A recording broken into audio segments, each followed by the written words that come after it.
If you've been here for any length of time, you know that we talk a lot about regulating your nervous system. And this idea came from one of our neurologic mentors, who popularized this idea that really goes back to some very wise people in our field. And so we thought it would be helpful today to go over why regulating your nervous system is the real self-care. So let's start with a question. What is self-care? When you think of the term self-care, what comes to mind? Taking a hot bath, face mask, getting a massage, reading a good book, taking a walk. Well, those are all pretty good examples of self-care. They feel good. They make us feel relaxed, maybe even rejuvenated. But those things only work temporarily or superficially, right? Because soon enough, you might find yourself stressed out again. You might find yourself feeling anxious or overwhelmed or just not having the energy you need to do the things you want to do. Self-care is more than just doing something that feels good momentarily. It's about creating conditions where you can thrive physically, emotionally, mentally, and spiritually. And for me, that is exactly what regulating your nervous system does. The state of your nervous system determines how well you can handle stress. It determines how much joy you can experience. It determines your energy level. It even affects how well you can sleep. So let's take a look at your sympathetic versus parasympathetic nervous system. This is probably something that you've heard of before, and it's kind of like a light switch. When your sympathetic nervous system is turned on, you are in fight or flight mode. You have more energy, you're more alert, your heart rate goes up, your breathing goes faster, and it primes you to take action. The problem arises when your sympathetic nervous system stays turned on all the time. When you re-stuck in that constant state of alertness and hypervigilance, because then you start to experience the negative effects of this chronic stress, things like anxiety, overwhelm, burnout, racing thoughts, insomnia, and fatigue.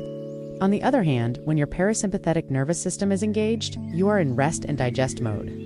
This is the mode that you want to be in most of the time because this is where you're going to be able to restore and rejuvenate your physical and emotional resources. In this mode, your body will heal. Your brain will integrate and process all the experiences you've had throughout the day, and you'll be able to reset for a new day. So there's a couple of problems that come up with this model. One is that most people spend way too much time in the sympathetic nervous system and not enough time in the parasympathetic nervous system. If you're spending too much time in fight or flight, you're going to experience the negative effects of chronic stress. The second problem is that this model implies that these two systems are mutually exclusive, that you have to be in one or the other, when in reality, they work together. Like, think about it. If you were in pure fight or flight all the time, you wouldn't be able to function. And if you were in pure rest and digest all the time, you wouldn't be able to take any action. It's also important to note that our modern world was not designed for the human nervous system. In fact, it was designed to stimulate and engage our sympathetic nervous system, keeping us constantly on edge, always ready to react, which is why so many of us are stuck in that sympathetic state. When we were hunter-gatherers, we used to spend 6 to 8 hours a day in a state of alertness to survive. Now we spend 24 hours a day in a state of alertness. We didn't used to have deadlines, traffic jams, world news at our fingertips. So now we're stuck in this sympathetic state, this constant pressure cooker mode. The good news is that we have the ability to regulate our nervous system and bring ourselves into a calm social state. When you're in a calm social state, you're more able to think clearly. You're more able to take effective action, and you're less likely to get stuck in the fight or flight response. And what is this calm social state? Some call it flow, some call it presence, some call it inner peace, but we call it a regulated nervous system. So how do you get there? How do you regulate your nervous system? Well, we teach this stuff every single day, but let's recap the top 3. First, we want to anchor yourself to the present moment. If you're spending too much time in your future or your past, you're going to activate the sympathetic nervous system. This is why mindfulness and meditation are so powerful, because they help you bring your attention into the present moment. Second, we want you to use your breath. Your breath is the bridge between your sympathetic and parasympathetic nervous system. So when you slow down your breath, you activate your parasympathetic nervous system. So just by slowing down your breath, you can start to activate this calm social state. Third, we want you to move your body. Exercise is an incredibly powerful way to discharge all the extra nervous energy that you might be holding on to. So the more that you can incorporate movement into your day, the better off you'll be. When you regulate your nervous system, you become more resilient to the stress in your life. And that's what self-care is all about, creating the conditions where you can thrive in spite of the stress in your life.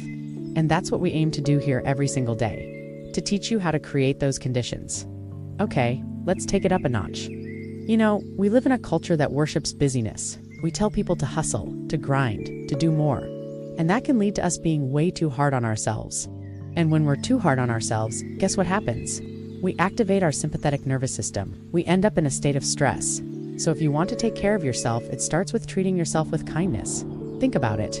When you're kind to yourself, you can be more flexible with yourself. When you miss the gym, when you don't get everything done, when you eat that extra piece of chocolate cake, you can be more flexible with yourself because you recognize that everyone makes mistakes, that everyone has setbacks, and that doesn't make you a failure. Self-care is also about honoring your needs. You know your limits, you know when you've had enough. So many of us are conditioned to push through, to power through, to just keep going even when we're exhausted. But when we do that, we're activating the sympathetic nervous system. So take a break, recharge, honor your needs. That's self-care. It's also about setting boundaries. Boundaries are a critical part of self-care because they protect you from the demands of others. You have the right to say no, to ask for help, to remove yourself from a situation that isn't working for you.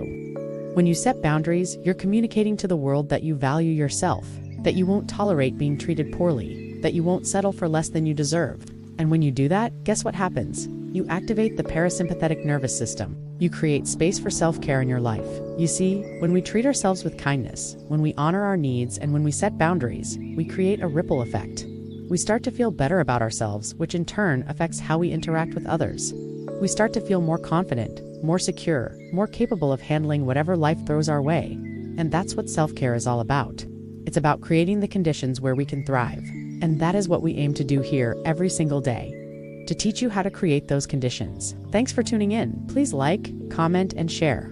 And if you haven't already, please subscribe to our channel.